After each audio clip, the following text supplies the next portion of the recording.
नमस्कार, the mama's रेसिपीमध्ये आपलं स्वागत आहे. तर आजची आपली रेसिपी अगदी झणझणीत आणि झटपट होणारी अशी आहे. तर बघूया त्यासाठी आपल्याला काय लागतं. तर आजची आपली रेसिपी आहे ठेचा प्रॉन्स.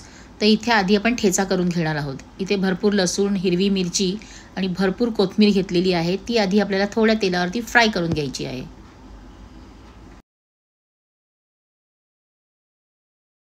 खूप जास्त तेल घालायचं नाही आहे, अगदी थोडं घालायचं आहे. आता ह्यावर लसूण आणि मिरची घालून आधी पूर्णपणे त्याला व्यवस्थित लालसर होईल अशी फ्राय करून घ्यायची आहे.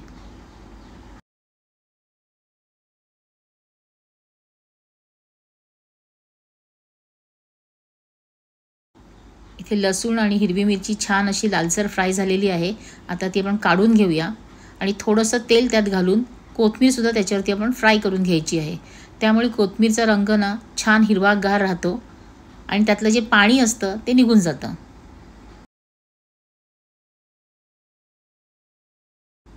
आता ठेच्याचं साहित्य थंड होईपर्यंत आपण प्रॉन्स मॅरिनेट करून घेऊया. तर इथे मी घेतलेले आहेत प्रॉन्स. त्याला उभे पूर्णपणे चिरून घेतलेले, त्यातला धागा काढून घेतलेला आहे. आता त्याला आपण लिंबू आणि मिठाने एक 10-15 मिनटं मॅरिनेट करून ठेवायचे आहेत. आता प्रॉन्स मॅरिनेट होतात आहेत तोपर्यंत आपण ठेचा करून घेऊया. ठेचा करताना त्यामध्ये थोडंसं मीठ घालायचं आहे आणि खलबत्त्यात व्यवस्थित जाडसर असं वाटून घ्यायचं आहे. इथे आपला ठेचासुद्धा तयार झालेला आहे. त्यामध्ये थोडीशी हळद घालायची आहे आणि ते सगळं व्यवस्थित मिक्स करून घ्यायचं आहे.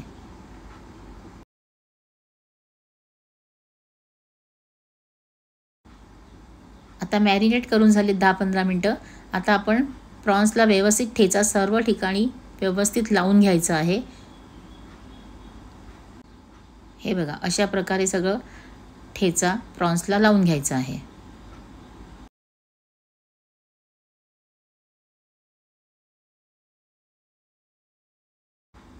आता इथे मी रवा आणि बेसन घेतलेलं आहे. ते एकत्र मिक्स करून घ्यायचं आहे आणि ह्यामध्येच आपल्याला प्रॉन्स कोट करून फ्राय करायचे आहेत.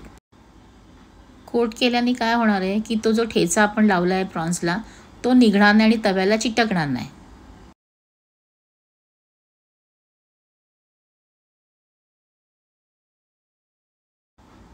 तर इथे तेल गरम झालेलं आहे आणि आता आपण गॅस कमी करून घ्यायचा आहे. आधी हाय फ्लेमवरती तवा गरम करायचा आणि मग मीडियम ह्याच्यावरती ठेवून ते सगळे प्रॉन्स फ्राय करून घ्यायचे आहेत. रव्याचं कोटिंग असल्यामुळे ते अगदी कुरकुरीत होणार आहेत. आणि साईडनी थोडं थोडं त्याला तेल सोडून घ्यायचं आहे. खूप जास्त तेल लागत नाही कारण की आपल्याला शेलो फ्राय करायचे आहेत.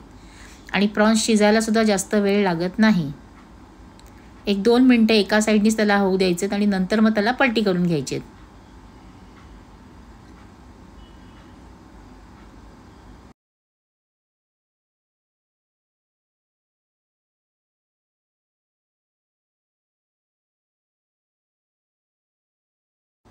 आणि अशा प्रकारे आपले झणझणीत ठेचा प्रॉन्स तयार झालेले आहेत.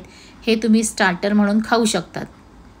ह्याच्यासाठी वेगळी चटणी वगैरे लागण्याची काहीच गरज नाही आहे.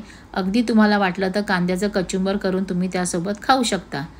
अशा झणझणीत आणि चटपटीत झटपट रेसिपीसाठी द ममाज रेसिपीला लाईक, शेअर आणि सबस्क्राईब करायला मात्र विसरू नका. धन्यवाद.